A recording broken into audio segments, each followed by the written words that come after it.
အမေတို့အဖေတို့ထားခဲ့တဲ့လောကီအမွေနဲ့မိမိဘဝတိုးတက်ပြောင်းလဲလာတိုင်းဩငါအဖေနဲ့ငါအမေထားခဲ့တဲ့အမွေဟာငါဒီစည်းစိမ်တွေရလိုက်တယ်လို့ဟိုမှာအမေတို့တည်ခဲ့တဲ့ကြောင်းလေးပြင်အောင်မှာပဲတစောင်းလေးပြင်အောင်မှာပဲဇေဒီလေးထုံးသင်္ကန်းရွှေသင်္ကန်းကတ်အောင်မှာပဲဆိုပြီးတော့တတိတရားနဲ့လောကုတ္တရာအမွေကိုလည်းခံရတယ်အဲ့ဒါမှအမွေခံထိုက်တဲ့သာသမီပိသားတယ်ဟုတ်လားပြီးတော့ပြိဿရဲ့၃ချက်သာပြည့်သွားတယ်အဲ့ဒီအထဲမှာကိုဟာအားကောင်းကောင်းနဲ့ရေရင်ဝန်းလက်ခမောင်းခတ်ပြီးတော့ပြည့်စုံပါတယ်လို့ပြောရတဲ့လူပါသလားဘာဖြစ်လို့မပါလဲမပြည့်စုံသေးလို့ဘယ်တော့ပြည့်စုံမှာမဲပြည့်စုံအောင်ကြိုးစားပါမယ်သာဓုဗျာဟုတ်လားကျွေးမွေမပြတ်ဆောင်ရွက်စီမံမွေခံထိုက်စေလူမြဝေ၍မိဘနှစ်ပါးမိမိကိုရင်ဝင်ထဲမှာနှုတ်ချိုတိုက်ကြွေးအိုအိုအေးနဲ့သချင်းလေးနဲ့ချော့သိမ့်နေတဲ့အချိန်အမေတို့အဖေတို့ရဲ့မျက်လုံးအစုံမှာအားကောင်းကောင်းနဲ့အရင်အနီးကြီးစွာမျောလင်းတဲ့မျောလင်းချက်ကဟေးငါတို့ဟောဒီလောကကြီးထဲကနေသေဆုံးထွက်ခွာသွားရတဲ့အချိန်ဘယ်လိုဘဝကိုပဲရောက်ပါစေကြံရစ်ခဲ့မဲ့ဟောဒီငါသားကြီးကြီးလာရင်ငါသမီးကြီးကြီးလာရင်ကွယ်လွန်သွားတဲ့ငါတို့ကိုရည်မှန်းပြီးတော့ဒါနာကုသိုလ်တွေပြုလိမ့်မယ်သီလကုသိုလ်တွေဆောက်တည်လိမ့်မယ်ဘာဝနာကုသိုလ်တွေပွားများလိမ့်မယ်သူတို့ရတဲ့ဒါနာသီလဘာဝနာကုသိုလ်တွေပြုပြီးသွားတိုင်းမှာဖြင့်အဘေအမြယူတော်မူပါအမေအမြယူတော်မူပါလို့ငါတို့ကိုအမြပေးဝေလိမ့်မယ်ဟောမျောလင်းချက်ဟာပြိတ္တသေသွားတဲ့ဘဝအထိမမျောလင်းဘူးလားလူသားတယောက်ဒီဘဝကနေပြုတ်သွားပြီးသေဆုံးသွားပြီဆိုရင်ပြိတ္တဂတိ၅ပါးရှိတယ်လူဖြစ်ရင်ဖြစ်မဖြစ်ရင်နတ်ဖြစ်အဲ့ဒီကောင်းတဲ့နတ်ဘဝမဖြစ်ဘူးဆိုရင်ငရဲဖြစ်မဖြစ်ရင်တိရစ္ဆာန်ဖြစ်ကဲငရဲနဲ့တိရစ္ဆာန်ဖြစ်သွားရင်လည်းသာဓုမခေါ်နိုင်တော့ဘူးလူနဲ့နတ်ဖြစ်သွားရင်လည်းကောင်းတဲ့ဘဝရောက်သွားလို့သာဓုမခေါ်နိုင်တော့အဲ့ဒီမှာဝမ်းနည်းစရာကောင်းတာကသေဂာနီဆဲဆဲလေးမှာသာသမီဆွေမျိုးပစ္စည်းဥစ္စာအရာရာတစ်ခုခုကိုနှောင်ဖွဲပြီးတော့တန်ရောစင်နဲ့သေသွားရင်မကျွတ်လွတ်တဲ့ပြိတ္တာကြီးဆိုပြီးတော့ကိုယ်အနီးနားမှာပြန်ဖြစ်တတ်တယ်ဟုတ်လားဒီတော့တန်ရောစင်တမြင်နဲ့မကျွတ်မလွတ်တဲ့ပြိတ္တာကြီးဘဝများအမေနဲ့အဖေအကယ်၍များရောက်ခဲ့မယ်ဆိုရင်မသေးခင်ကိုနှိုးကြတိုက်ကြွေးတဲ့လူမမဲအရွယ်လေးတွေကမျောလင်းထားတဲ့အတိုင်းငါသားလေးကဘယ်အချိန်များအမြဝေမလဲငါသမီးလေးကဘယ်အချိန်မှအမြဝေမလဲလို့အမေတို့အဖေတို့များတမလွန်ဘဝပြိတ္တာကြီးဘဝကစောင့်မျှော်နေကြမယ်ဆိုရင်ကဲသားသမီးကအမေနဲ့အဖေသေသွားပြီဘာမှမဆိုင်တော့ဘူးဆိုပြစ်မြန်ထားရင်ဝမ်းနည်းစရာမကောင်းဘူးလားမမြင်ရတဲ့အမေတို့အဖေတို့ရဲ့ဘဝကိုမမြင်ရတဲ့မျက်ရည်တွေကဒုက္ခပေးနေလိမ့်မယ်။အော်ငါတို့ကတော့မျောလင်းချက်ကြီးစွာနဲ့မွေးခဲ့လိုက်ရတာ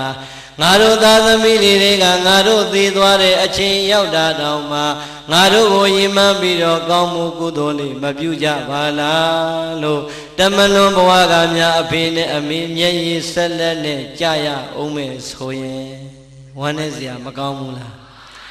ဒီတော့အာလုံးတို့တရားဓမ္မတွေဟောဒီထဲမှာအဖေနဲ့အမေနှစ်ယောက်လုံးရှိသေးတဲ့ပုဂ္ဂိုလ်တွေလည်းပါရင်ပါမယ်ဒါမှမဟုတ်ရင်အဖေသေဆုံးသွားပြီးတော့အမေသာကြံခဲ့တဲ့ပုဂ္ဂိုလ်တွေလည်းပါရင်ပါမယ်ဒါမှမဟုတ်ရင်အမေသေဆုံးပြီးတော့အဖေသာကြံခဲ့တော့တဲ့ပုဂ္ဂိုလ်တွေလည်းပါရင်ပါမယ်အေးနောက်ဆုံးမိဘနှစ်ပါးလုံးသေဆုံးသွားတဲ့ပုဂ္ဂိုလ်တွေလည်းပါနိုင်တယ်မပါနိုင်ဘူးလားဦးဇင်းတို့ဒီပင်လည်းအဖေဆုံးသွားပါပြီ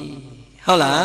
ဒီတော့ပြောလိုတာကပြိဿကိုယ့်ကိုမျောလင့်ချက်ကြီးကြီးနဲ့စောင့်မျောနေမဲ့အဖေတို့ရဲ့မျောလင့်ချက်ကိုဒီဘဝကကိုမပေးရင်ဟိုးမမြင်ရတဲ့အဖေတို့အမေတို့ရဲ့ဘဝကြီးဟာဘလောက်ပူလောင်လိုက်မလဲဆိုတာစဉ်းစားကြည့်ရင်ကြောက်စရာမကောင်းဘူးလား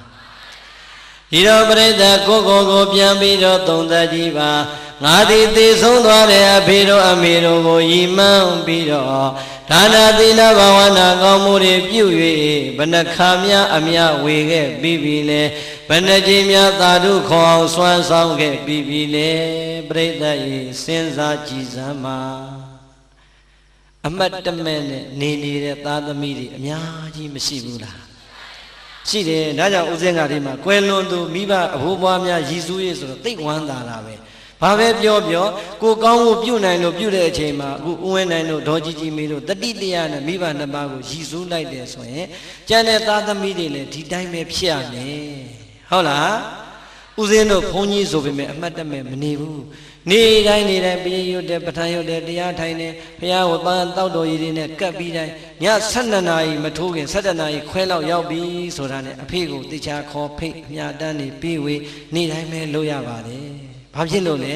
အဖေမျော်လင့်နေမယ်ဆိုတာကိုယ်တိုင်လည်းသိနေတဲ့အတွက်ကြောင့်ဒီမျော်လင့်ချက်ဟာတရက်မဟုတ်တရက်တနေ့မဟုတ်တနေ့အဖေမျော်တဲ့အချိန်နဲ့ကိုပေးတဲ့အချိန်များတိုက်ဆိုင်သွားရင်အဖေဟာအာရပါရသာဓုခေါ်ကျွတ်တန်းဝင်မှာပဲဆိုတဲ့အသိစိတ်ဟာအမြဲတမ်းနှိုးဆော်နေလို့ပါဟုတ်လားဒီတော့အာလုံးသောဒုဒကဓမ္မပေါင်းသူတော်ကောင်းနေအမေနဲ့အဖေကိုတကယ်ချစ်တယ်တကယ်မြတ်နိုးတယ်တကယ်တန်ဖိုးထားဆုံးမတ်ကြတယ်ဆိုရင်ကွယ်လွန်သွားတဲ့မိဘနှစ်ပါးကိုဘဝမှာချသွားပြီဆိုပြီးတော့ပြင်မှထားပါနဲ့အမေတို့အဖေတို့မျောလင်းသွားတဲ့မျောလင်းချက်နံပါတ်၄ကအမြတ်တမ်းပေးဝေဖို့ကြံပါသေးတယ်ဟုတ်လားပြောငါကောင်းမှုတွေဘလောက်အမျှဝေပေးပြီလေလို့စဉ်းစားဖို့လိုပါတယ်မဝေရသေးရင်ဘာလုပ်မလဲဝေရမယ်ပြိတ္တအလှကြီးကိုစီတီးဖြောတီးလှူးနေမှာမဟုတ်ဘူးနေ့စဉ်မိမိရဲ့ဘဝထဲမှာပဲဆွမ်းလေးကပ်ပန်းလေးကပ်ရေချမ်းလေးကပ်အိမ်မှာဆွမ်းငံကြွတဲ့ဘုန်းကြီးလေးပဲဆွမ်းရင်တစ်ခွက်ဆွမ်းလေးတစ်ဆွမ်းလောင်းပြီးတော့အဖေနဲ့အမေကိုအမျှဝေရင်မရဘူးလားရတာပဲသို့တော်ပြိတ္တအလွန်လွယ်တဲ့အလုပ်ဖြစ်ပါလျက်ကနေအတော်မေ့နေတဲ့သားသမီးတွေအများကြီးမရှိဘူးလားရှိတယ်ဒါဆိုရင်အဲ့ဒီသားသမီးတွေအမွေခံထိုက်ပါမလားပရိသတ်ရေကိုပြန်ပြီးတော့သုံးသပ်ကြည့်စမ်းမှာငါဒီအမွေခံထိုက်တဲ့သားသမီးဖြစ်နေသလားအမွေခံမထိုက်တဲ့သားသမီးဖြစ်နေသလားစဉ်းစားကြည့်ရဲကြီးစဉ်းစားပြီးရင်မြန်ကြီးပြင်လိုက်အချိန်မမီဘူးလားမိပါသေးတယ်ဟုတ်လားဒါဆိုရင်စောင့်နေမျိုးနွယ်ဝန်ကားသွဲပြင့်မွယ်သားတို့တာအမေတို့အဖေတို့ရဲ့နောက်ဆုံးမျောလင်းချက်ကလည်းအံ့ဩလောက်အောင်ကိုချီးမွမ်းလောက်ပါတယ်ဟုတ်လားလောကကြီးထဲမှာကိုမရှိတော့ဘူးပြိတ္တိဖြစ်ချင်ရဖြစ်ဆိုပြီးတော့များမေတို့ဖေတို့လောကကြီးထဲကထွက်ခွာသွားတာဟုတ်ရလားစဉ်းစားကြည့်စမ်းငါတို့အမျိုးကဘုရားတရားသံဃာယရဏမြတ်သုံးပါးတဲ့ကံရဲ့အကျိုးကိုပြတ်သားစွာယုံကြည်ကြတဲ့ဗုဒ္ဓဘာသာမျိုးနွယ်စုတွေဖြစ်တယ်ငါတို့ရဲ့ဘိုးဘွားပွေပင်လက်ထက်ကလေးကဟောဒီဗုဒ္ဓသာသနာကြီးကြီးပွားတိုးတက်အောင်ဆောင်ရှောက်လာခဲ့တာဖြစ်တယ်အေးငါတို့မှာဟောဒီသာသမီတွေလောကကြီးမှာကြံ့ရည်အောင်ထားခဲ့တဲ့အတွက်ကြောင့်ငါတို့ရဲ့ဗုဒ္ဓသာသနာကြီးကလည်းဘယ်တော့မှမကွယ်ပနိုင်ဘူးမွေးဖွားလို့ကြံခဲ့တဲ့ဟောဒီငါသားငါသမီးတွေကငါတို့ရဲ့ဗုဒ္ဓသာသနာကြီးကိုနေအောင်လက်အောင်ဗမာထွန်းလင်းပြောင်းနေအောင်အမြဲတမ်းအမွေခံဆက်ထိန်ဖို့ရန်အမျိုးအနွယ်ကိုစောင့်ရှောက်ပေးကြမှာလို့ကိုလူမျိုးကိုစောင့်ရှောက်ပေးဖို့ရန်အတွက်လေအမေတို့အဖေတို့မျှော်လင့်ပြန်နေကဲကိုလူမျိုးကြီးလောကကြီးတွေကပျောက်မသွားအောင်အမေတို့ဖေတို့မမျှော်လင့်ခဲ့ဘူးလားမျှော်လင့်ခဲ့တယ်စောင့်နေမျိုးနွယ်တဲ့ကိုယ့်ရဲ့မြန်မာကိုယ့်ရဲ့ဗုဒ္ဓဘာသာဆိုတဲ့စောင့်နေမျိုးနွယ်ခုံဟာအခါတဲ့သာသမီတွေအစင်ဆက်ထိမ့်သိမ့်ဖို့မလိုအပ်ဘူးလားလိုအပ်တယ်အဲ့ဒါမှပရိသတ်ရေကိုယ့်ရဲ့မြန်မာဆိုတာဒီကနေ့ကဘာမှာနှစ်ပေါင်းများစွာကြာလာခဲ့တဲ့မြန်မာဟာပျောက်သွားပြီလားရှေးဘိုးဘွားဘီပင်လက်ထက်ကစောင့်ရှောက်ထိမ့်သိမ့်ခဲ့တဲ့မြန်မာဆိုတဲ့ဂုံလေးရှိနေလို့ကြံနေတာကျွတ်တို့လက်ထက်ကြမှာတောင်လုံးမြောက်လုံးတောင်တွေးမြောက်တွေးအတွေးခေါ်တွေမှားပြီးတော့ဘာသာကြလင်လို့ပေါင်းသိမယ်ဆိုရင်ကျွတ်တို့မျိုးနွယ်ကြီးကကြောက်เสียမကောင်းဘူးလားကြောက်เสียကောင်းတယ်စောင့်နေမျိုးနွယ်ဟောမယ်ဆိုရင်မိုးလင်းလောက်တယ်နော်ပြိဿဟောဒီထဲမှာတို့ညီမငယ်တွေအရွယ်တွေအများကြီးပါတယ်မြန်မာဗုဒ္ဓဘာသာဟုတ်တယ်မို့လားအမေကလည်းမြန်မာဗုဒ္ဓဘာသာအဖေကလည်းမြန်မာဗုဒ္ဓဘာသာဘိုးဘွားဘီပင်ကိုမျှော်ကြည့်လိုက်စမ်းမှာမြန်မာဗုဒ္ဓဘာသာကိုလက်ထက်ကြမှာပရိသတ်ရေတခါတဲ့ပြောကြသေးတယ်တချို့ကမလေး open the door တဲ့ဒီခေကြီးကတခါပေါက်ဖွင့်ထားတဲ့ခေကြီးတဲ့အုံနောက်တွေဖွင့်ထားနှလုံးသားတွေဖွင့်ထားကလားတော့ဗမာတော့တရုတ်တော့နားမလဲဘူးကြိုက်ရင်ယူချလိုက်တဲ့သွားပြီဟုတ်လားအဲ့တော့ပြိဿ open the door တကားပေါက်ကြီးဖွင့်ထားတယ်ဆိုတာအုံနောက်တကားပေါက်ပဲဖွင့်နှလုံးသားတကားသွားမဖွင့်နဲ့အကုန်ဝင်လာလိမ့်မယ် ဟုတ်တယ်မို့လားပရိသတ်လှတာမြင်မကြည့်ခြင်းဘူးလားမှန်မှန်ပြောလှတာမြင်မကြိုက်ဘူးလားကြိုက်ပြီးရင်ပရိသတ်အဲ့ဒီဟာနှလုံးသားကကြိုက်တာအုံနောက်ကနေပြီးတော့စဉ်းစားမယ်လှခြင်းတလောက်လှကြိုက်ခြင်းတလောက်ကြိုက်ဟေးငါကမြန်မာရွှေမြန်မာရွှေဗုဒ္ဓဘာသာသူကဘာကောင်းကြီးလဲသွားခက်တော့အဲ့လိုအုံနောက်ကလိုက်နေရမယ်လှတာမြင်နေတာကြိုက်မယ်ဆိုရင်ပရိသတ်ကျွတ်တို့ဗမာဘုန်းကြီးတွေမြန်မာနိုင်ငံပြန်လာစရာအကြောင်းရှိပါမလားဘာကြီးတာလဲဟမ်ရှိတာကိုကျုပ်ပြောကျွတ်တို့လည်းပုထုဇဉ်ပဲလှတာမြင်မမြင်ဘူးလားပိတ်ထားလို့ရပါမလားဟာကွာလေးတောင်နေသေးတယ်ကွာချောလိုက်တာကွာပြောတယ်မပြောဘူးလားပြောတယ်သို့တော့ချောခြင်းတလောက်ချောပါစေကွာငါ229သွဲသိက္ခာဖုတ်တာတဲ့ဖုန်ကြီးပဲကွာဆိုပြီးဘာမှမတတ်နိုင်တော့ဟုတ်တယ်မလားပရိသတ်အတိနဲ့တတိခံစားချက်နဲ့အုံနောက်တွဲပြီးတော့အမြဲတမ်းထားဘယ်တော့မှမမားဘူးဟုတ်လားအဲ့ဒီလိုမှမဟုတ်ဘဲနဲ့သာပရိသတ်ကိုနာကတ်လာသမျှတော့ okay ပြီထင်ပြီးတော့ပါသွားမယ်ဆိုရင်ပရိသတ်သင်္ကန်းတော်မှာတစားစီပဲ့ထွက်သွားအောင်ဟုတ်တယ်မလားအဲ့တော့ပြောလို့တာကကိုဟာမြန်မာဆိုတဲ့အသည့်ငါမြန်မာရဲ့အမျိုးအနွယ်ကိုစောင့်ထွင်းရမယ်ဆိုတဲ့တတိတာရှိပရိသတ်လှကျင်တဲ့လောက်လှကိုနှလုံးသားကိုထိခိုက်ပါမလားအခုတော့ပရိသတ်ကြီးကျွတ်တို့ရွှေမြန်မာတွေကရွှေမြန်မာနဲ့တော့ပြောနေတာပါတခါရွှေရတဖြည်းဖြည်းနဲ့ပေးရကြလာဟိုးစိကရက်ဘူးတွေကလရွှေလောက်ဆင်းကြံတော့တယ်ဟုတ်လားအဲ့ဒါမျိုးလည်းမဖြစ်စေနဲ့ဟုတ်လားအဲ့တော့ဦးဇင်းတို့ပြောလို့တာကစောင့်လေမျိုးနွယ်ဆိုတာကဘုန်းကြီးတွေရေတောက်ဟောနေလို့လည်းမရဘူးမြန်မာမျိုးသမီးတွေကိုယ်တိုင်ကစောင့်ရှောက်ရမှာဟုတ်တယ်မလာ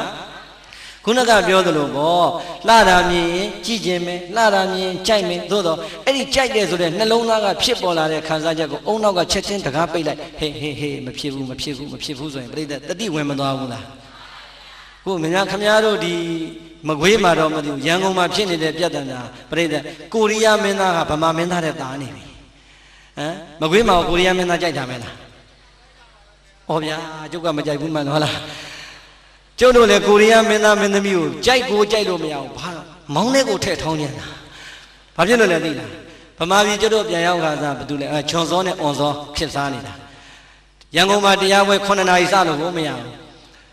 ခေါ်ဘကလမ်းဆိုဘုံဘုံရေခဏလေးဆွဲထားပါဖြတ်ထားပါဟာဘာဖြစ်လို့တော့ဟာတယ်လီဖုန်းဆို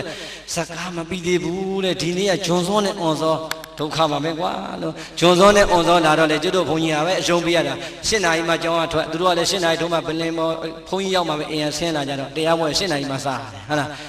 းဂျွန်စောနဲ့အွန်စောပြီးသွားပြီဆိုတော့ပျော်လိုက်တာဟာဒီကောင်2ကောင်ပြီးသွားရင်တော့ငါတို့တရားပွဲ9နာရီစလို့ရပြီလို့ဟုတ်လားကားလေးသပြီးတော့ပြင်မယ်ထွက်မယ်လောက်ခါချင်းဘုံဘုံရေမလာနဲ့အောင်အခုကောင်ကပုံမိုက်တယ်ဘယ်သူလဲဆိုဒရိုက်တာရင်တဲ့ဟုတ်လာ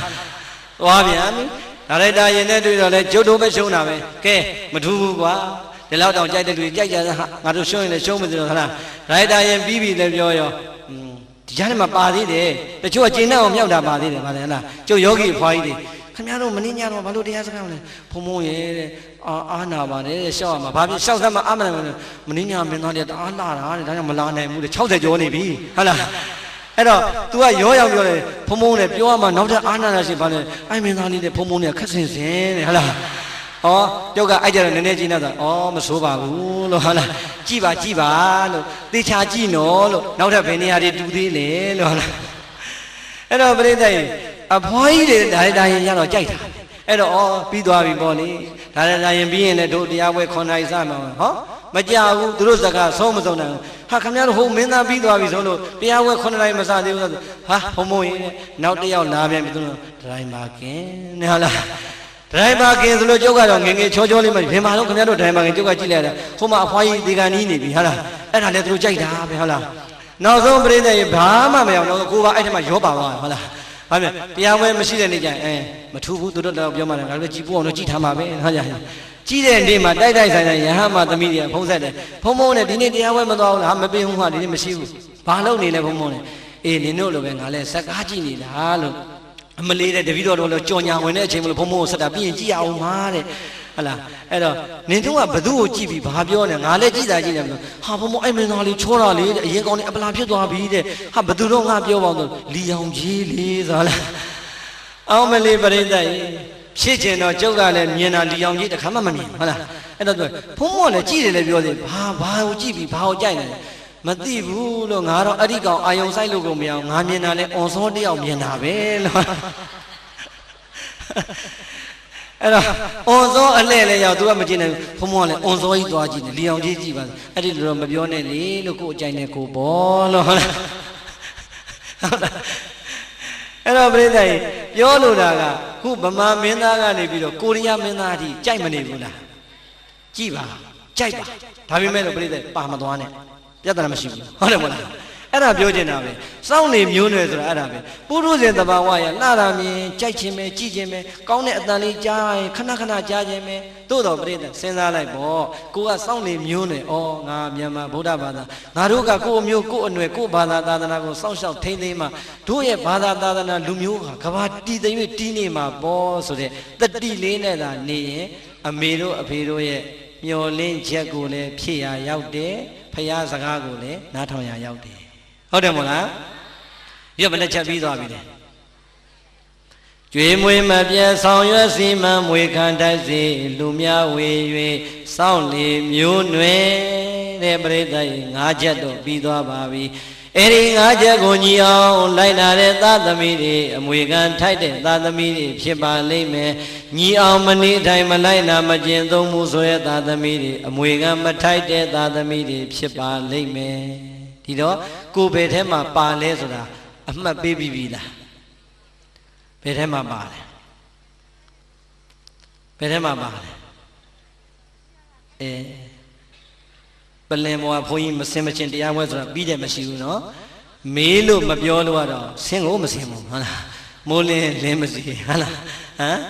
every day, Ding Aja Liha, a madam Bobo Linido, Gingelia, Yala, Linga Lizaro, a madam Manivula. Jimajiula Paduri down. Tata media down, you're a poi pony at the Homajala. Maliponi, the video Biogen as a Hari, Kuro goes up your bed, I'm never hoisting the girl, Hokumu, Landu Oma, so we don't say good point on him. Hello, brother. Avoid one that I'll let you got the Boba, that video and Mibari at the Bojara, and Aru goes up your bed. Tavimelo, a cone only one damn. Oh, hola. Hodoma, Poy don't leave a jump my time, because I got it beyond.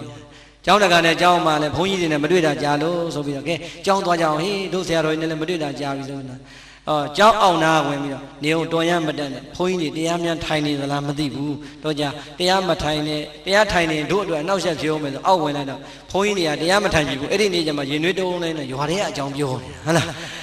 The every day, Baduia, Badua, Baluba, Badua, Baduna, Badunia, Babini, and Bionida, John the Gaya, Miana, Biana, Takamayu, Lego, Mima, to Pianya on Hella. I don't Takamaya, eh? She you need a point at Dubula, point of Mamadu and Pakistan Jamale. Aleda Mimaya, a boy pointy, you are there, young day meeting, Bionida, to a Nayokanibi. Kuleve, they may be on a go in Nayokanibi. Hola. Tata Miligo, Mibariga, Tilo Mione, Dwada, Alonga Tamaledo, Tata Mi, good day as of Mabiola. Mamare, Natamiro, Wodea, Soyene, Dizaga, Manes, Agababe, Mivana Baye, Genega, Atherega, Mio Linja, Namio Soyene, Longo, Manes, Agababe. Hola, Dazo Breda, Loga, Dakadagama, a dead Jibim, Biomian, Duya, Dakadaga, Biomian, Jibim, a dead Jetta Dale, she. Tata Miliga, Mangambido, Mibariga, Balacha, Pinida, Miamia, so she dead day. Mashimula Yam West Sado. Hello, brother. The Chu, Midazu Boari, Majudo, Yuari Malesi, Muri Malesi. Tali the Miliga, Poini, Yiniamo, Takade, Badai, Sabidi, Liza, South Sabidi,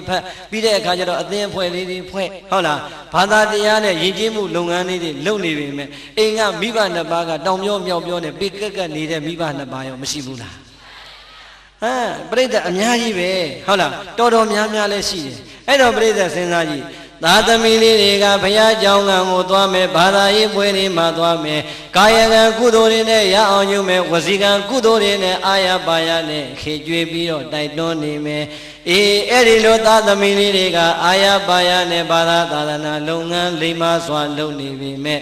it the Jodajo, Imajane, Biga, the Nigo, Molinga, Mojoba, Luma, Malo, Labai, Zaima, Tai. TV ကလာတဲ့ဘောလုံးပွဲကိုပြိတ္တရေလောင်းတို့မနိုင်တာတစ်မျိုးလောင်းတို့နိုင်တာတစ်မျိုးအကုန်လုံးအချိန်ကံပေးပေးတေးတေးနေတဲ့အဖေကြီးတွေလည်းရှိတတ်ပါတယ်မရှိဘူးလားတချို့အမေတွေပို့ဆိုးသေးတယ်ထမင်းကိုကစောင်းတင်အတက်မဝဲဘူးတခါတည်းတရင်ဝင်ထွက်တယ်နံပါတ်ရှာနေတဲ့အမေတွေအများကြီးပဲမရှိဘူးလားသားသမီးကဖခင်เจ้าကရောက်နေပဲအိမ်ကအမေကမနဲ့9နာရီထမင်းမချက်ရတယ်ဘာဖြစ်လို့မနဲ့ထမင်းစားကဏ္ဍအတွက်နံပါတ်ရှာလို့ကောင်းတော့ရှိတယ်ဟုတ်လားအဲ့ဒီလိုမိဘတွေရောမရှိဘူးလားအဲ့တော့ပြိဿအဲ့ဒီလိုမိဘတွေရှိနေတဲ့အခါကျတော့မိဘတွေရဲ့နှလုံးသားမှာတကယ်တော့ကောက်ချက်ချလိုက်ရင်တရားတရားမရှိလို့ပဲဟုတ်လားဖယားကိုမယုံကြည်တာတရားကင်းလို့တရားကိုမယုံကြည်တာတရားကင်းလို့သံဃာကိုမယုံကြည်တာတရားကင်းလို့မိမိပြုလုပ်လိုက်တဲ့ကောင်းမှုကံသည်ကောင်းကျိုးကိုပေးမယ်မကောင်းတဲ့အကုသိုလ်ကံသည်မကောင်းကျိုးကိုပေးမယ်လို့ယုံကြည်မှုမရှိသေးတာသည်တရားမရှိလို့တဲ့တရားမရှိတဲ့မိဘနှစ်ပါးကဘာသာတရားကိုဥပေက္ခပြုနေပေမဲ့သာသမီလေးတွေကဘာသာတရားနဲ့အလွန်ကိုနီးကပ်နေတတ်တယ်ဒီတော့အဲ့ဒီလိုသားသမီးနဲ့မိဘကြားမှာပြဿနာဘယ်ကစလဲဆိုရင်အဲ့ဒီကကြတော့ပြောင်းမြန်သားသမီးကအဖေနဲ့အမေကိုအားမလို့အားမရဖြစ်ရတာရောမရှိဘူးလားအဲ့တော့အားမလို့အားမရဖြစ်ရင်းကနေသားသမီးလေးရပြန်ဟာဘီတို့မိတို့ကလည်းဗျာဘုန်းကြီးတွေကနေအစုံကလာပြီးတရားဟောတာခင်ဗျားတို့ကဒီတရားပွဲလေးတော့သွားမနာကြဘူးလားပထမတော့ပြည့်ပြည့်သားသားပြောတယ်နောက်ကြတော့တော့ကွာပြောမနေချင်ဘူးဘာဖြစ်မဲ့ဟာကြီးလည်းမသိပါဘူးဆိုပြီးတော့ပြိဿဝစီကံနဲ့လည်းပြစ်မှားမိတတ်တယ်ဟုတ်လားဒါကြောင့်အဲဒီလိုမိဘနဲ့များနေရတဲ့သားသမီးတွေပါခဲ့ရင်အဖေနဲ့အမေဘာကြီးပဲဖြစ်နေပါစေကာယကံနဲ့လည်းမပြင်းမပါနဲ့ဝစီကံနဲ့လည်းမပြောဆုံးမပြင်းမပါနဲ့မနောကံနဲ့လည်းမပြင်းမပါနဲ့မိဘနှစ်ပါးကလည်းသားသမီးလေးတွေရဲ့နှုတ်ပြားမှာသားသမီးလေးတွေရဲ့လက်မှာသားသမီးလေးတွေရဲ့စိတ်မှာအကုသိုလ်ကာယကံဝစီကံမနောကံတွေမလွန်ကျူးမိအောင်ပြုပြင်ပေးလိုက်ပါဟုတ်လားသားသမီးဟာသားသမီးပဲမိဘဟာမိဘပဲမိဘမကောင်းရင်မကောင်းတဲ့အကုသိုလ်ကသူ့ပဲအကျိုးပေးမှာသားသမီးကမကောင်းတဲ့မိဘကိုသွားစော်ကားရင်စော်ကားခွင့်ရှိသလားမရှိဘူးအဲ့တော့ညီငယ်ညီမငယ်တွေကိုမှားလိုက်မယ်အဲ့ဒီလိုမိဘနှစ်ပါးလေဖရာတရားတန်ခါယန္နာမြတ်သုံးပါးကိုဘာမှမယိုသေးမကိုင်းဆိုင်မှုဆိုရင်စိတ်လည်းမကောင်းမဖြစ်နဲ့အားလည်းမငယ်နဲ့ဝမ်းသာလိုက်စားငါကံကောင်းတဲ့သားသမီးတစ်ယောက်ပဲလို့အဲ့ဒီလိုဝမ်းသာလိုက်ပါဘာကြောင့်ကံကောင်းတဲ့သားသမီးဖြစ်ရတာလဲတကယ်လို့သာမိဘနှစ်ပါးကသာဘုရားတရားတန်ခါယန္နာမြတ်သုံးပါးနဲ့အမြဲတမ်းကုသိုလ်ရအောင်နေကိုကဘာမှပြုတ်ခွင့်တော့မှရလိုက်မှာမဟုတ်ဘူးဟုတ်လားဒါကြောင့်မိဘနှစ်ပါးရဲ့နိုးဘိုးနဲ့ချွေးဘိုးကိုကြည်အောင်ဆက်တဲ့ဤကိုမြတ်စွာဘုရားကမိန့်တော်မူထားပါတယ်ကျွတ်တို့ငယ်ငယ်ကပြောဘူးတယ်မို့လားဟေးဟေးမိဘကျေးဇူးဆက်နော်မင်းတို့မိဘကျေးဇူးဆိုတာဘုရားတော်မှာနှုတ်တလုံးမှုပဲကြည်တယ်ဆိုတာမပြောဘူးလားဟုတ်သလားဘာလို့မဟုတ်တာလဲစဉ်းစားပြိဿတခါတခါမှမြန်မာနိုင်ငံမှာမဟုတ်တာတွေအမှန်ဖြစ်နေတာတွေအများကြီးပဲဒီမှာမြတ်စွာဘုရားကတခါတည်းဟောခဲ့တယ်အမေနှုတ်ဘိုးနဲ့အဖေချွေးဘိုးကိုမင်းတို့ကြည်အောင်ဆက်တဲ့ဤငါဘုရားပေးခဲ့မယ်ဆိုပြီးတော့ပေးခဲ့တယ်ဟုတ်လားဒါကြောင့်ခုနကတို့တရားနာပြိဿပေါင်းသူတော်ကောင်းတွေကိုသာသမီတွေကမိဘပြုရမယ်ဤဘယ်နှနည်းပေးခဲ့ပြီလဲ၅နည်းဆိုတော့ပြိဿလက်ချိုးလိုက်ဘယ်နှချောင်းပဲရမလဲလက်ကဘယ်နှချောင်းရှိလဲတို့ပရိသတ်ကိုဒီနေရာကနေ1000တန်က1ရွက်900တန်က1ရွက်2ရွက်ထောင်ပြမယ်ဘယ်အရွက်ယူမလဲလို့မင်းဘာပြောမလဲဩတော်လိုက်ကြတာ1000တန်ယူမယ်ဟုတ်လားကြိုက်လိုက်တာနော်ဘာဖြစ်လို့1000တန်ယူချင်တာလဲများလို့ဟာအဲ့ဒါဆိုအားကြမှာအဲ့ရနေပြီးတော့ငကတ်နဲ့ဘီးနဲ့ချုပ်ပြီးထောင်ပြကြဘယ်ဟာယူမလဲကျုပ်မေးကြည့်ပါလားဟမ်ဒကမာကြီးတွေလုံနေငကတ်ယူမလားဘီးယူမလားဆွဲကြိုးယူမလားထောင်ပြကြည့်လေကျုပ်ကတော့အကုန်လုံးယူမှာအဲ့တော့ပြိဿ90ရာခိုင်နှုန်းပဲရလို့အားငယ်မှာသလိုနောက်ထပ်90ရာခိုင်နှုန်းမြတ်စွာဘုရားကထပ်ပေးတယ်အာတတိတတ္တသမရယသမတပိတိနိဝေသေတိပဋိဋ္ဌာပိတိ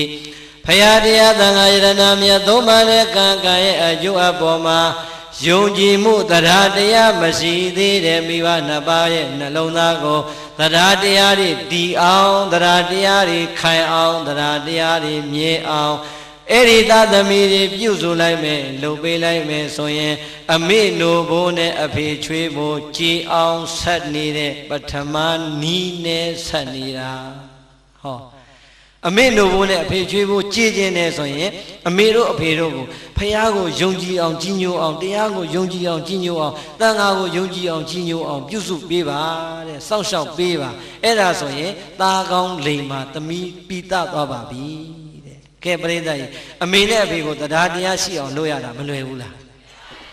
လွယ်လွယ်လေးပဲပရိသတ်ကြီးလူတယောက်ဟာမိုက်နေတယ်ဆိုတာလည်းအမြဲတမ်းမရှိဘူးလိမ်မာနေတယ်ဆိုတာလည်းအမြဲတမ်းမရှိဘူးဟုတ်တယ်မလားအဲ့တော့မတိသေးလို့မကြည်ညိုတာရှိမယ်လေးလေးနက်နက်မတိသေးတဲ့မိဘနှစ်ပါးကိုလေးလေးနက်နက်သိအောင်တရားတွေဖွင့်ပေးတရားဝဲတွေကျင့်ပါပေးဟုတ်တယ်မလားတရားစာပေတွေများများလေးဝေဖတ်ပြီးအဲ့ဒါဆိုရင်မိဘနှစ်ပါးရဲ့စိတ်တွေကသဒ္ဒါဘက်ကိုရိုင်းလာမှာပဲဟုတ်လားဒါကြောင့်လူမှုကရုဏာအသင်းညီငယ်ညီမငယ်တွေကတော့အမှန်တော်တော်ဟုတ်တာသူတို့ကအကုန်ဘက်ပေါင်းစုံတဲ့ကိုမကွေးမျိုးကြီးကိုကောင်းကျိုးပြုနေတာဟုတ်လားဒီတော့ပြောချင်တာကမိဘနှစ်ပါးရဲ့နှလုံးသားထဲမှာဖရာတရားတန်ခါယန္နာသုံးပါးနဲ့ကံနဲ့ကံရဲ့အကျိုးကိုယုံကြည်တတ်တဲ့သရာတည်သွားပြီဆိုရင်အဲ့ဒီသားသမီးဟာအမေနို့ဘိုးနဲ့အဖေချွေးဘိုးကိုကြည်အောင်ဆက်လိုက်တာပဲဟုတ်တယ်မလားဒီတော့ခတ်တယ်လားမခတ်ဘူးနောက်ထပ်ကြံသေးတယ်သားသမီးလေးတွေကအရွယ်ရောက်လာပြီမဲ့အသိဉာဏ်ရင်းလာတော့တောက်ရစာရမှမသိအေးကအဖေကပရိသတ်ရေရွာသားဆိုရင်လည်းထမင်းအောက်ကမထွက်တဲ့အဖေတွေအများကြီးရှိသေးတယ်မြို့သားဆိုရင်လည်းဘီယာဆိုင်ကနေမပြန်လာတဲ့အဖေတွေအများကြီးရှိသေးတယ်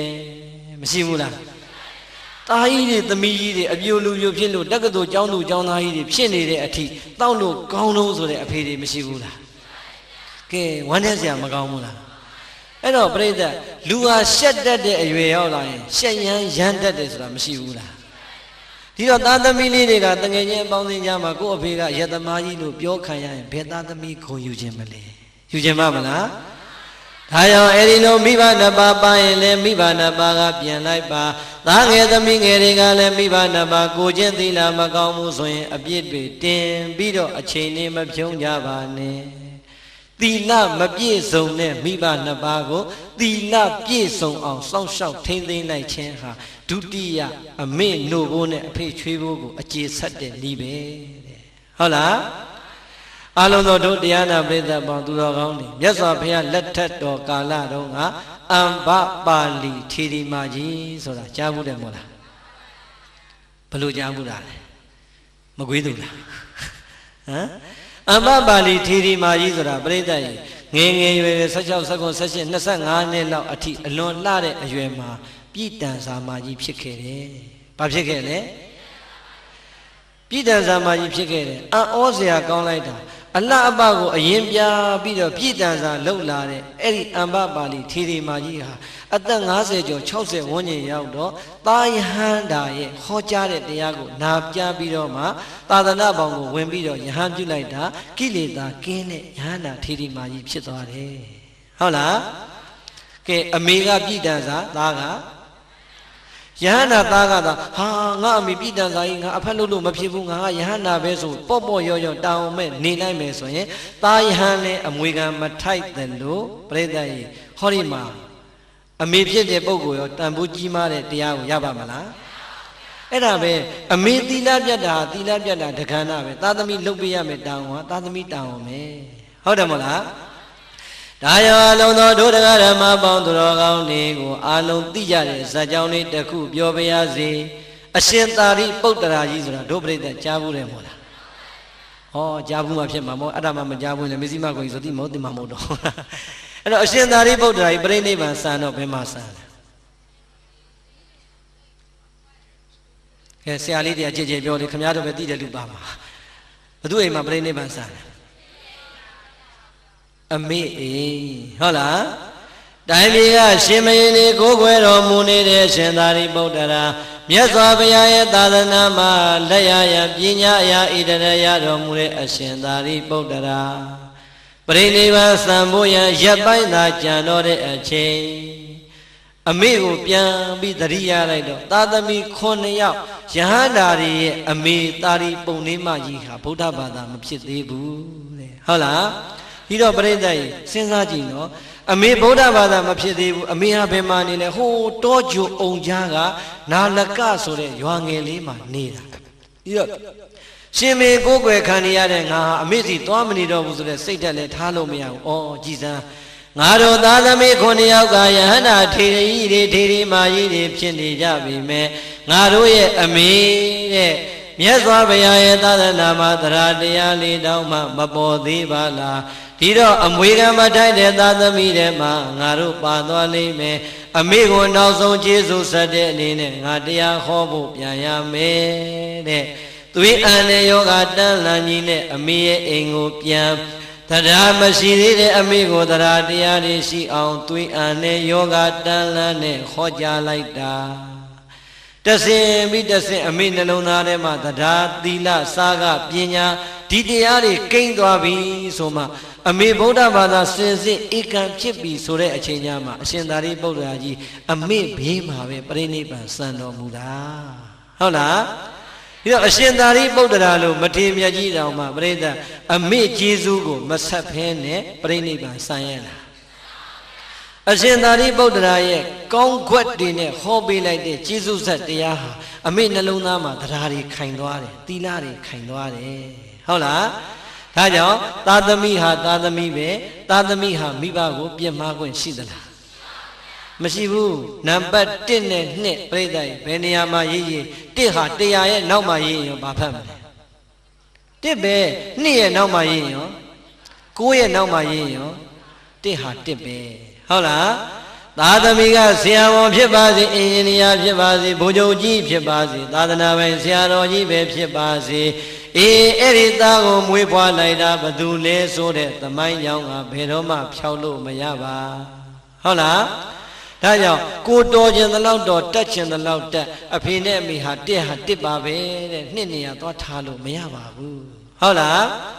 ဒါကြောင့်အမေနိုးဘုန်းနဲ့အဖေကျွေးဖို့ကိုကြည်အောင်ဆက်ခြင်းတဲ့သာသမီမှန်ရင်သီလမရှိသေးတဲ့မိဘနှစ်ပါးကိုသီလပြည့်စုံအောင်ကြိုးစားပြီးတော့စွမ်းဆောင်ပါအမေနဲ့အဖေရဲ့နှလုံးသားမှာသီလတွေတည်ပါစေသီလတွေခိုင်ပါစေသီလတွေမြဲပါစေခုနကပြောတဲ့တရားနဲ့သီလနှစ်ချက်ပေါင်းရင်လေအမေနိုးဖို့နဲ့အဖေချွေဖို့ကိုကြည်အောင်ဆိုင်နေရရောက်တဲ့သာသမီပါဟုတ်လား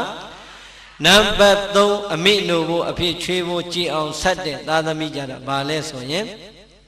မေစရိစာကသံဗရာယသမဒပိတိနိဝေသေတိပဋိဋ္ဌာပိတိတဲ့တချို့မိဘတွေအဖိုးကြီးတွေအဖွားကြီးတွေလှူရတန်းရပေးကမ်းရမှာကစီမနေဘူးလားလှူရတန်းရမှာကစီသိမ့်နေတယ်ဘာဖြစ်လို့လဲရှေးကဖြစ်လာတဲ့မိဘတွေဆိုတော့ရှားရဖွေရတဲ့ဒုက္ခသိတဲ့အခါကြစ်ကြစ်ပါအောင်ဆိုးပြီးတော့ထုတ်ထားတာလှူဖို့တန်းဖို့များပြောလို့ရှိရင်ပြိဿသိတ်ကိုလက်မခံဘူးဟုတ်လားအဲ့တော့အဲ့ဒီလိုအတူနေရတဲ့သားသမီးတွေကကိုယ့်မိဘနှစ်ပါးကိုလေအဲ့ဒီအကျင့်စရိုက်တွေပြန်သွားအောင်ဒါနလမ်းကြောင်းတွေဖွင့်ပေးရတယ်ဟုတ်လားဟောဒီမှာကရုဏာအသင်းကဘာတွေလုပ်နေလဲအခုတော်တော်များသွားပြီကြုတ်ဖတ်ကြည့်တာဖတ်လို့တော့မပြီးသေးဘူးတရားဝဲမှာပင့်လို့လိုက်လာရတာဟုတ်လားဒီတော့တခါတည်းနာရေးကူညီမှုတဲ့လှုပ်လာလိုက်တာအောက်ဆီဂျင်ဘူးလူသားတွေအခုဆေးရုံနဲ့လုံအောင်မယ်နောက်ထပ်လည်းလှူစရာတို့သူတို့မှတန်းစီပြီးတော့စီမံကိန်းတွေဆွဲထားတာပြိဿ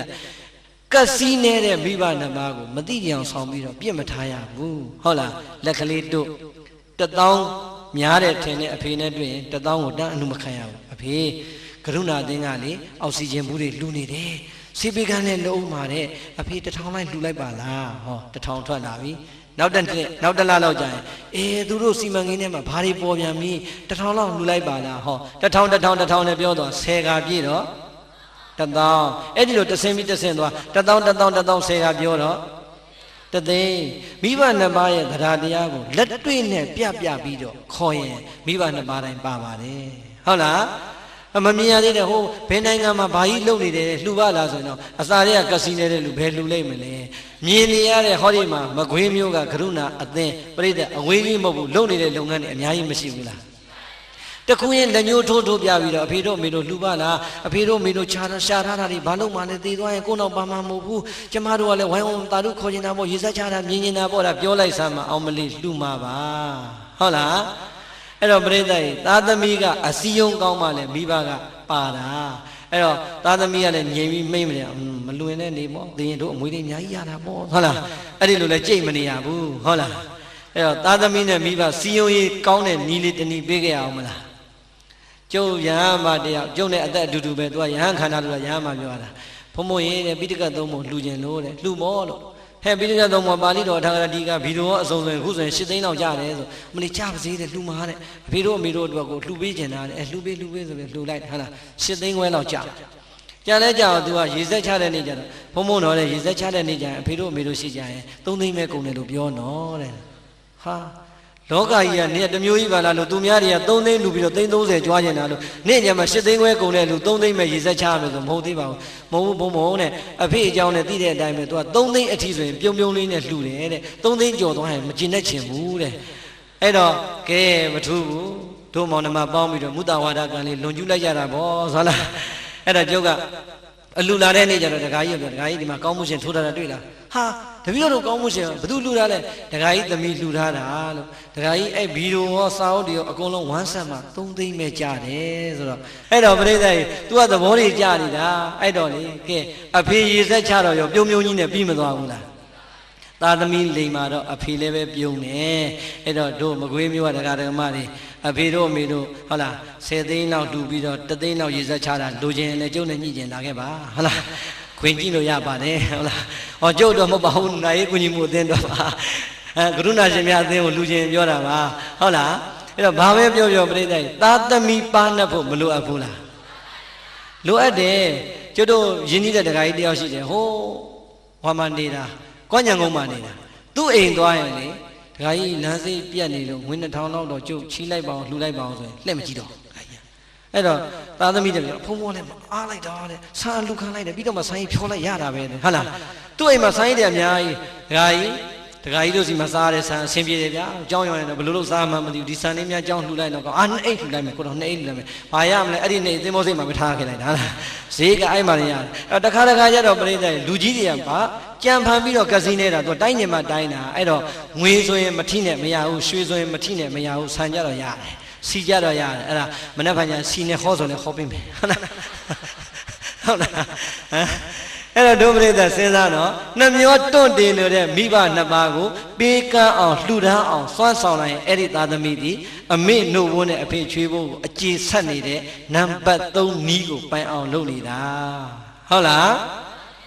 ဒုပင်ကြီးပညာသဗ္ဗရာယသမာဓပေတိနိဝေသေတိပဋိဋ္ဌာပေတိအေးမိဘရဲ့နှုတ်ဝန်းနဲ့ချွေးဖို့ကိုကြည်အောင်ဆက်ခြင်းနဲ့ဆိုရင်တော့ပြိဿရဲ့နံပါတ်4နီးကပါလဲဆိုရင်ပညာမတတ်သေးတဲ့မိဘ2 ပါးကိုပညာဓာတ်ကြီးဖြစ်အောင်ကြိုးစားပေးပါပြိဿအမေနှုတ်ဝန်းနဲ့အဖေချွေးဖို့အကျေဆက်တဲ့နီးနောက်ဆုံးနီးသည်ပညာမတတ်သေးတဲ့မိဘ2 ပါးကိုမလုပ်ပြရမလဲပညာသင်ပေးရမှာဘာပညာသင်ပေးမလဲ ABC သင်ပေးမှာဟမ်ပြိဿပညာနဲ့ပြောနေတာလောကီပညာလောကုတ္တရာပညာမရှိဘူးလားဒီအဖေနဲ့အမေသွားပြီးခုကြမှာအာသုံးလုံးသင်လို့ရပါအောင်မလား ABC သင်လို့ရပါအောင်မလားမသင်နဲ့တော့ဟုတ်လားဟောဒီဘဝမှာတတ်သမျှပညာတွေဘလောက်ပင်တတ်ပါစေဘလောက်ပင်တော်ပါစေဝေဒုဂုံတို့ဒီဂရီတွေပရိသတ်ရဲ့ဘလောက်ပင်များပါစေတဘဝတဏ္ဍစာတော်မှမနှဲကိုဝါအောင်ရှာရတာပါဟုတ်တယ်မို့လားကဲများတို့ရတဲ့ BA BSc ပွဲရှာမနေဘူးလားတလားကိုကျွေးမနေအောင်မနဲ့စားမနေအောင်လားအဲ့တော့ပြိဿဒါကြီးကိုပညာကြီးပဲအစစ်ကြီးပဲဆိုကင်ဆုပ်မာနတွေတက်မနေနဲ့မစ္စည်းမကိုကြီးဒေါက်တာဘဏ္ဍဘွဲ့ရပြိဿအမေဘဏ္ဍဘွဲ့ရမဟောပဲနဲ့ရပါမလားဟောရတာပဲဟုတ်လားဟောမှပဲအလုပ်ဖြစ်တာဟုတ်ဒီတော့ဘုန်းကြီးလည်းပဲဘွဲ့ရတော့လဲဟောမှအလုပ်ဖြစ်တာလူလည်းပဲဘွဲ့ရလဲအလုပ်လုပ်မှစားရတာပဲဒီတော့ဒီပညာကိုပညာအစစ်လို့ပြောလို့ရပါမလားသို့တော့လောကအနေနဲ့ဆိုရင်မပြည့်စုံလို့ရပါမလားသို့တော့ပြိဿဒီလောက်နဲ့ယက်ထားလို့မပြီးဘူးအမေတို့အဖေတို့ရဲ့ယုတ်တရားနာတရားမှာဝိပဿနာတရားမှာမရှုပွားသေးရင်ဝိပဿနာဉာဏ်ဆိုတာလဲနှလုံးသားထဲမှာပေါ်လာမှာမဟုတ်ပါဘူးအဲဒီကတစ်ဆင့်မြင်အောင်ကျင့်လိုက်တဲ့မဉဏ်ဘုံဉာဏ်ပညာဆိုတာလဲမိဘ2 ပါးရဲ့အသိဉာဏ်ထဲမှာတွေ့မှာမဟုတ်ပါဘူးတဲ့ဒါကြောင့်အဖေတို့အမေတို့ရဲ့နှလုံးသားမှာဝိပဿနာဉာဏ်မဉဏ်ဘုံဉာဏ်တရားကောင်းတွေတွေ့ဖို့ရန်အတွက်မိဘ2 ပါးကိုတရားအားထုတ်နိုင်အောင်စီစဉ်ပေးပါဟုတ်လားမိဘ2 ပါးကိုတရားအားထုတ်နိုင်အောင်တရားတွေနာနိုင်အောင်တရားသူတရားမြတ်တွေရအောင်ကြိုးစားပေးလိုက်တဲ့သာသမီမ မိဘနှစ်ပါးရဲ့နှလုံးသားမှာတရားတွေတည်သွားပြီခိုင်သွားပြီဆိုရင်အဲ့ဒါအမေလိုဖို့နဲ့အဖေချွေးဖို့ကိုကြည်အောင်ဆက်လိုက်တဲ့သာသမီပြီးသားသွားပြီတဲ့ကဲတို့တရားနာပရိသတ်တွေအမေနဲ့အဖေကိုတရားစခန်းဘယ်နှခါပို့ပြီးပြီလဲလူ1000ကျော်လောက်ကဖြန်တော့မဖြစ်ဘူးအမေနဲ့အဖေကိုလည်းတရားစခန်းတခါမှမပို့သေးပါဘူးတပည့်တော်တို့ကလည်းမသေးသေးဘူးထင်လို့သွားဖို့တောင်မစင်စားသေးပါဘူးဟုတ်လားအဲ့တော့ပြိဿစဉ်းစားနော်မိဘနှစ်ပါးရဲ့ဘဝဟာကိုယ့်ကိုလူလားမြောင်အောင်လှုပ်ကြွေးခဲ့ပြီးပညာတတ်အောင်သင်ပေးခဲ့ပြီးအိမ်တော်ရသားတွေချပေးခဲ့ပြီး60ကျော်လာတဲ့အမေနဲ့အဖေရဲ့ဘဝမှာဘဝတန်တရာခရီးအတွက်အမြဲဆုံးဖြစ်တဲ့ဝိပဿနာတရားလေးမှာအာထုတ်ခွင့်ရမသွားဘူးအာထုတ်ခွင့်ရအောင်စီစဉ်မပေးလိုက်နိုင်ဘူးဆိုရင်ပြိဿအမေအဖေသေးလို့ငုန်းနေတာအလကားပဲဟုတ်တယ်မလားဒါကြောင့်မိဘနှစ်ပါးရဲ့နှလုံးသားမှာတရားတရားမရှိရင်တရားတရားတွေတည်လာအောင်သီလတွေမရှိရင်သီလတွေပြည့်စုံလာအောင်ပေးကမ်းစွန့်ကြဲတဲ့စိတ်ဓာတ်တွေမပေါ်ရင်ပေးကမ်းစွန့်ကြဲခြင်းလာအောင်ဝိပဿနာတရားတွေအာမထုတ်ခြင်းသေးရင်ဝိပဿနာတရားတွေအာထုတ်ဖြစ်အောင်ကြိုးစားပေးမယ်ဆိုရင်နဲ့အမေနိုဘိုးနဲ့အဖေချွေးဘိုးကိုကြည်အောင်ဆက်လိုက်တဲ့သာသမီပြီးသားပါပြီဟုတ်လားဘေကဝေပရိသတ်လေးပါးจิตသားจิตသမီးတို့ဣဒဝတ္တဤမြတ်သောတည်မြဲခြင်းခိုင်မြဲခြင်းတို့ဖြင့်မာတာပိတရံမိဘနှစ်ပါးတို့ရဲ့အပေါ်မှာဝါမိဘနှစ်ပါးတို့ကိုဟောကတေစာကျေးဇူးတွေပြန်လဲပေးဆက်ပြည်တည်လဲဟောတိဖြစ်ပါပေပฏิကတေစာမိဘနှစ်ပါးရဲ့ကျေးဇူးတွေကိုအတုတ်တပံပြန်လဲပေးဆက်ပြည်တည်လဲဟောတိဖြစ်ပါပေဣတိသောဘဂဝါဘုန်းတော်6ပါးသခင်ဘုရားရှင်ကိုရောမြတ်ကြီးသည်အဟောစာကရုဏာရှိသွားမေတ္တာအဖြင့်မိန်ကြတော်မူခဲ့ပါပေသတည်း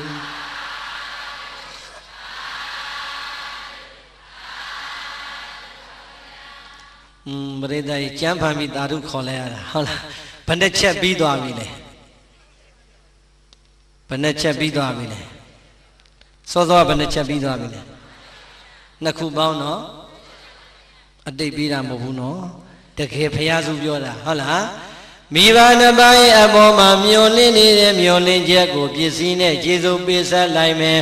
မိဘနှစ်ပါးရဲ့အပေါ်မှာတရားသီလစာကပညာတွေခိုင်မြဲအောင်ကြိုးစားလိုက်မယ်ဆိုရင်အဲ့ဒီသာသမီအမေနဲ့အဖေကိုပစ္စည်းနဲ့လည်းကျေစုပေးဆက်ရရောက်တယ်တရားဓမ္မနဲ့လည်းကျေစုပေးဆက်ရရောက်ပါတယ်ဟုတ်လား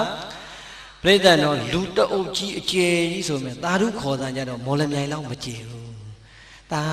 ဓုကြည့်ရတာဟင်းမကောင်းမဲနဲ့စားလာပုံရတာကျုပ်တို့ကဘုန်းကြီးတွေကလေတရားဘလောက်ရှိကြီးပြိဿများရင်မမောဘူးသာဓုတန်တာကျယ်လိုက်မယ်ဆိုရင်ပလင်ပေါ်မှာမြောက်ကြွနေသလားအောင်မရတယ်အဲ့ဒီလိုအရသာရှိတာပြိဿကသာဓုတန်တိုးလေးဆိုဩငါတရားရှိလို့များစိတ်ကုန်ကြပြီလားမသိဘူးလို့အောင်းမေ့ပြီးတော့ရှေ့ဘာလို့ရမှမသိဘူးဖြစ်နေတာပြိဿကစိတ်ကုန်သွားပြီလားတဏှာကြီးတော့မခွဲသေးပါဘူးဟုတ်လားအဲ့တော့ပရိသတ်ကကြဲကြဲလေးသာဓုမရောရင်ပလင်မွားဘုန်းကြီးကအမောဖောက်လာပြီးတော့ဆင်းပြေခြင်းစိတ်ပေါက်လာတာ3နာရီဆိုမှတနာရီခွဲနဲ့ပြန်သွားလိုက်ပါဟုတ်လားအဲ့တော့အယောကောင်းမှအမောတတ်တာဟုတ်လားခင်ဗျားတို့ကဒါမကွေးမြို့ပေါ်မလို့လားမသိဘူးကျွတ်တို့ဝမ်းနဲ့မြို့တယ်ကျွတ်တို့ရွာတွေမှာတရားဟောရင်ဒါအကြီးဖို့ကောင်းတာဟုတ်လားဟာဘာတွေပါလာလဲမလဲပဲရှိတဲ့လူကပဲတောင်းလိုက်ရှေ့မှာချတာဘုန်းကြီးရှိမှာကပဲတောင်းနေဆန်တောင်းနေကြက်သွန်တောင်းနေရှိတာတဲ့ကိုငွေဥသီးတွေရောအကုန်လုံးယူချတာဆန်တောင်းနေရောအဲ့တော့ကျွတ်တို့ဒေသမှာပြောပါတယ်ဒကမာကြီးတယောက်ကတရားပွဲကျင်းပတာဥဆောင်တာပေါ့လေကဲညကြရင်လာခဲ့ကြအောင်ဘာတင်းထောက်တင်းဝင်ထွက်မိုးလင်းရတဲ့တေဝါလုံးပတ်ပြီးတော့စီးရုံလိုက်တာပြိဿရဲ့ညတရားပွဲတာရောက်သွားတယ်သူအိမ်မပြန်သေးဘူးအဲ့တော့တရားပွဲအချိန်လေးရောက်ရွာတွေကလာကြတာပေါ့ဆန်တောင်းစီတောင်းပဲတောင်းငရုတ်ဒီသူ့အနေနဲ့သူတောင်းလေးတွေနဲ့လာကြတာပြီးတဲ့အခါကျမှခောဘကဘာလို့လဲဆန်အောင်ဆန်ရင်ပဲကိုပဲရင်ငရုတ်ချင်းကြက်သွန်ကျက်ရောပြီးအိတ်တွေပိုင်းနဲ့ထက်ပြီးတော့မှကားပေါ်တင်ပေးလိုက်ရတာဟုတ်လားအဲ့တော့ဒကမာကြီးကတရားပွဲလဲစအောင်သူရှင်းစောနေတရားနာတနေ့အကုန်လုံးသူကလည်းပင်ပန်းထားတော့စိတ်ကလည်းပြင်းနေတဲ့အခါဘုန်းကြီးကိုကြည့်ဟုတ်လားဘုန်းကြီးကလည်းအဲ့ဒီနေ့သူ့တရားသူမှန်မှန်ဟောတာပါပဲဟောနေတဲ့အချိန်ကျမှဒကမာကြီးကတရားနဲ့စိတ်မပါပဲဟိုတွေးနဲ့ဘာတွေးတော့ငါမနေ့ကအိမ်ကပြလောင်ထွက်လာအိမ်တော့မခက်ခဲမှုတော့ဟုတ်လားအိမ်တော့မခက်ခဲတာအဲ့ကြမှာသတိရပြီးတော့သွားပြီကုန်ပြီထင်တယ်ခေတ်ကလည်းတခိုးကြဖို့ပေါ်ပါပြီတဲ့ဟုတ်လား အဲ့တော့အိမ်ကိုစိတ်ရောက်သွားလိုက်တာပြိတ္တကြီးတရားကိုဖြောင်းဖြောင်းနာလို့ပြန်ဟိုဘက်လှည့်လိုက်ဒီဘက်လှည့်လိုက်ဟိုဘက်မျက်စောင်းထိုးလိုက်ဒီဘက်မျက်စောင်းထိုးလိုက်ထိုးရင်လည်းဘသူစီရောက်လဲဘုန်းကြီးကိုကြည့်ပြီးအမလေးနော်ရှည်လိုက်တာမပြီးနိုင်ဘူးဟုတ်လားအိမ်သာကုံသွားရင်ထင်းမနှက်ဖန်လမ်းစိတ်မလူတော့ဘူးဟုတ်လားစိတ်တူတူနဲ့ဘုန်းကြီးအန်ကျိတ်မော့ကြည့်နေပြီးတော့ဘာသွားတွေ့တော့ရှေ့ကပဲတောင်းနေဆန်တောင်းနေလည်းပွားလန်းနေကြည့်ပဲအမလီပြီးရင်ငါဒါတွေလိုက်ပေါင်းရင်ကိုအချိန်ကတော်တော်နိုင်ဝက်လောက်ကုန်အောင်ပါကဲမထူးဘူးဟောစံကိုတော်လည်းဟောကျင်တော့ဟောကိုလည်းကိုတောင်းနဲ့ခုတည်းကရောထားတော့မယ်ပဲဆန်းရောထားတော့မယ်ပေါ့ရောတော့မယ်ဆိုဟိုနာတောင်းလေးဒီနာရွှေ့နီးရဆွဲပြီးတော့သူကြည့်ဒီလောက်အလိုက်မသိတဲ့ကိုတော့မနှက်ကြရင်တော့ကြောင်ရွေးပြီတော့ဟိုက်ပဲနဲ့ဟောဒီဆန်ကရောကိုထည့်လိုက်အောင်ဟုတ်လားစိတ်တူတူနဲ့ပဲတောင်းကြီးဆန်တောင်းကြီးနဲ့ကပ်ပြီးတော့သူ့လက်ပိန်ပိန်လေးနဲ့မကြည့်ဟုတ်လားမကြည့်ရွေးမနှက်ဖန်ရွေးပြီတော့ဟုတ်လားစိတ်ကလည်းတူတူနဲ့တခါတည်းပဲတောင်းကြီးမကြည့်နိုင်ရင်သူတခါတည်းရောတော့မယ်ဘုန်းကြီးကလည်းပလင်မွားကြည့်နေဒကမကြီးလှုပ်စီနဲ့ဘာလုပ်နေပါလဲဟုတ်လားအဲ့တော့ပဲတောင်းကြီးဆန်တောင်းကြီးရွေးဘုန်းကြီးဒုက္ခပဲမမြင်မဆန်းနဲ့ဟိုမှာပဲနဲ့ဆန်နဲ့ရောတော့မယ်ဟုတ်လားဒကမကြီးအဲ့ဒါပဲတွေသွားမရောနဲ့လို့ပြောရင်လည်းဘုန်းကြီးလောဘကြီးတာလူတီအောင်မယ်ဟုတ်လားအဲ့တော့ဒုက္ခပဲမောငါတော့တောင်းမှာကြောက်မှာသကောမရှိမမ်းမရှိတညာလုံးဟောတာမောရတဲ့အထက်မနဲ့ဗန်ဒီပဲနဲ့ဆန္ဒတညီကုန်ယူရတော့သွားပြီဟုတ်လားဘုန်းကြီးကလည်းပလင်မောနဲ့အဟောမဖြောင်းတော့အောက်ကဒကမလည်းအနာမဖြောင်းတော့ဟုတ်လားကဲဒီလောက်တော့လည်းမသိတဲ့ကတော့မောစံပြီးရွေးအောင်ဟဲ့ဆိုပြီးတော့ဆန်တော့မနိုင်တိုင်နဲ့မားတယ်ပဲတောင်းထဲမှာနှခမ်းတင်မားတော့တဲ့အချိန်လေးရောက်ရင်ဘုန်းကြီးကမတတ်နိုင်တော့ဘူးဟေးဆိုလေတံပြောင်းဘုဇတိတိဗုဒ္ဓ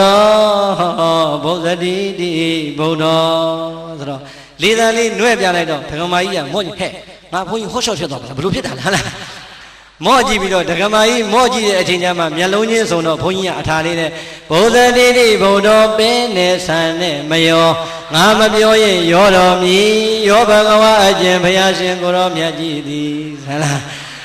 ဘုန်းကြီးကအထာလေးနဲ့လို့လိုက်တော့မှဒကမာကြီးကဘယ်နဲ့ဘုန်းကြီးပဲတွေဆန်နေလဲပါလေဘာတွေဟောနေတာခါလား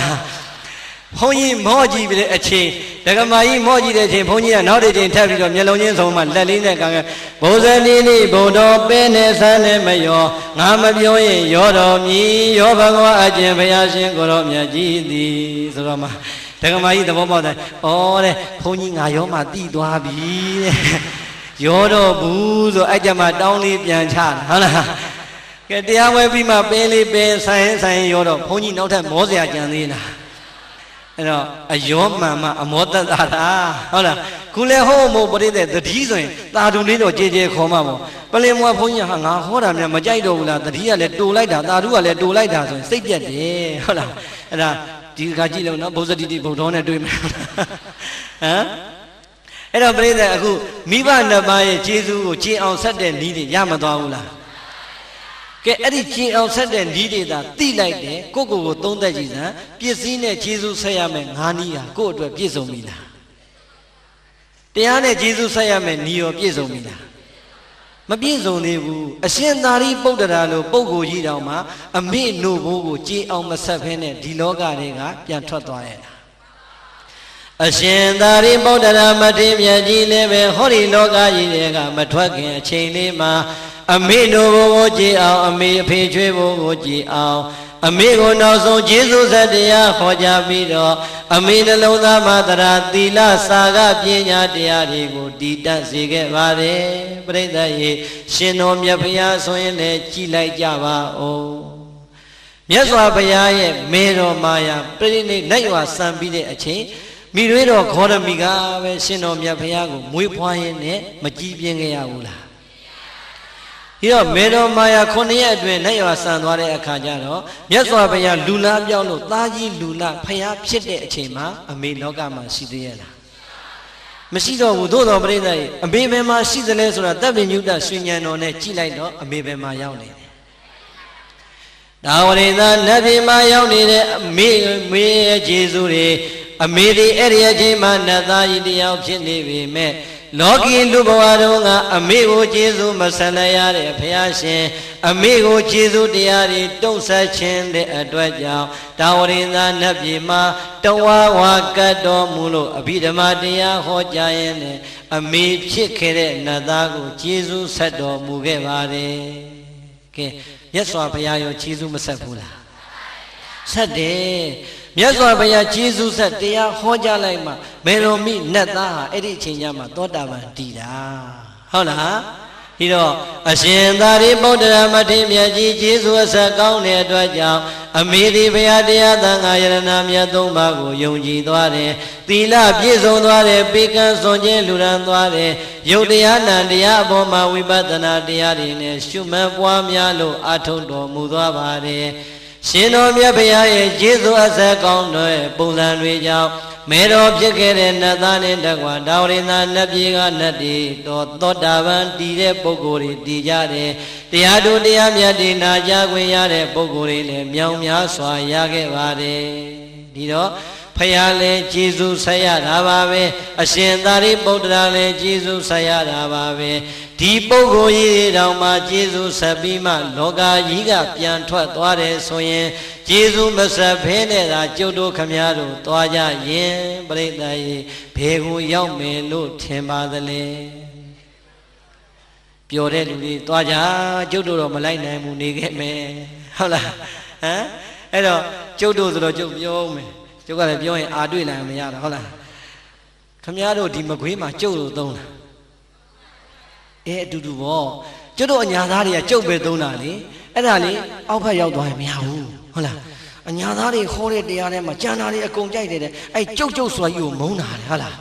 ဒုက္ခပဲကျုပ်တို့ကလည်းငယ်ငယ်တည်းကကျုပ်နဲ့ပဲကြီးလာတော့ကျုပ်ပဲပြောတတ်တယ်ပြောဟုတ်လားမုန်းပါတယ်ဆိုတော့နှစ်ကြော့လောက်ထပ်ထပ်ပြောနေဟုတ်လားအဲ့တော့တခါကြရင်သူတို့ပြောတယ်တော်ရန်အပြစ်မပြောနဲ့လို့အညာမှာကခင်များကျွန်တော်ဖြာကျုံတော်တင့်လျော်အောင်ဟဲ့ပြောပါကွနင်သုံးငါသုံးအရင်သုံးတစ်သလုံးကွမပြောနဲ့ဆိုပြီးတော့ဆရာတွေကရည်ကြီးမှုစကားသင်တော့အဲ့တိုင်းသင်တာခင်များကျွန်တော်ဖြာကျုံတော်ဆိုတာရိုင်းတဲ့စကားမဟုတ်ပါဘူးလို့ကဲပြိတ္တရိုင်းသလားတော်ရန်မပြောနဲ့ရန်ကုန်ရောက်ရင်မှတ်တာနော်ကျမတို့နဲ့ကျင့်ခဲ့ဟုတ်လားရှင်နဲ့ကျမတို့ကျင့်ခဲ့ဟုတ်လားကျုပ်တို့ရွာကလေးတွေမြို့ခေါ်လာတဲ့အခါကျတော့ဟိုရောက်ရင်ဆရာတော်ကကျုပ်တွေတော်တယ်မပြောနဲ့နော်ရှင်နဲ့ကျမနဲ့ပြောရှင်နဲ့ကျမနဲ့ပြောထက်တယ်ပြောနေဟုတ်လားကလေးတွေကလည်းအဲ့ဒါကိုသင်နေတယ်မှတ်လို့ဟုတ်လားဒီလဲရောက်ဟဲ့ဆမ်းပြီးဆိုရှင်နဲ့ကျမသူထူတာရှင်မိုးတော်ဆိုဘုန်းကြီးကရှင်နဲ့ကျမနဲ့ပြောဆိုသူနှစ်ခုပေါင်းတစ်ခုမှတ်နေတာဟုတ်လားဟဲ့ဆမ်းပြီးလာသားရှင်နဲ့ကျမဟုတ်လားခုလဲသင်လဲတေချာသင်ခဲ့ကြအောင်ဟုတ်လားအဲ့တော့ကျုပ်ကကျုပ်ပြောနေတဲ့အခါကျတော့မကြိုက်တော့လေဒုက္ခပဲလို့ကျုပ်တို့စီမှာလို့ကျုပ်ဆိုတာမရိုင်းပါဘူးခင်များလည်းမရိုင်းဘူးနော်လို့ခင်များကြီးဆိုရင်တော့ရိုင်းတယ်လို့ဟုတ်တယ်မလားခင်များကြီးကျုပ်ကိုဒီတိုင်းမကြည့်နဲ့ခင်များကြီးဒီတိုင်းမပြောနဲ့ဆိုရင်မရိုင်းဘူးလားခင်များဆိုတာရိုင်းသလားမရိုင်းဘူးအဲ့တော့ကျုပ်ကပြောတယ်ခင်များတို့တော်ရန်အပြစ်မတင်နဲ့လို့တစ်ခါမှကိုမှန်တယ်ထင်ပြီးတော့မှားနေတာတွေအများကြီးနော်လို့ကျုပ်အဖြစ်လေးပြောပြမယ်ဆိုပြောပြခဲ့တယ်ဟုတ်လားအဲ့ဒီကျမှသူတို့သဘောပေါက်သွားတယ်ကျုပ်ပြောခဲ့တဲ့အကျုပ်ဖြစ်ခဲ့တဲ့အဖြစ်ကလည်းပြိတ္တတော်တော်ဝမ်းနည်းစရာဦးဇင်းက95ဟိုးချင်းပြည်နယ်ပလက်ဝသာသနာပြုသွားသေးတယ်အဲပလက်ဝမှာဘာတွေရှိလဲခမီးလူမျိုးတွေချင်းလူမျိုးတွေမီဇိုလူမျိုးတွေတက်လူမျိုးတွေအဲ့လိုလူမျိုးတွေများတာအဲ့တော့လူမျိုးတစ်မျိုးရဲ့စကားပေါ့လေအဲ့ဒီလူမျိုးတစ်မျိုးရဲ့စကားကိုကျုပ်ကသင်လိုက်တာမသင်လို့လည်းမရအောင်အဲ့ဒီလူမျိုးတွေအဲ့ဒီပလက်ဝမြို့မှာကြီးစိုးတဲ့အခါကျတော့ကျုပ်ကနေเจ้าမှာเจ้าသားလေးတယ်လေအဲ့ဒီလူမျိုးတွေပဲကျုပ်မွေးတာဒီတော့ဖြစ်ပုံကပြိတ္တကြီ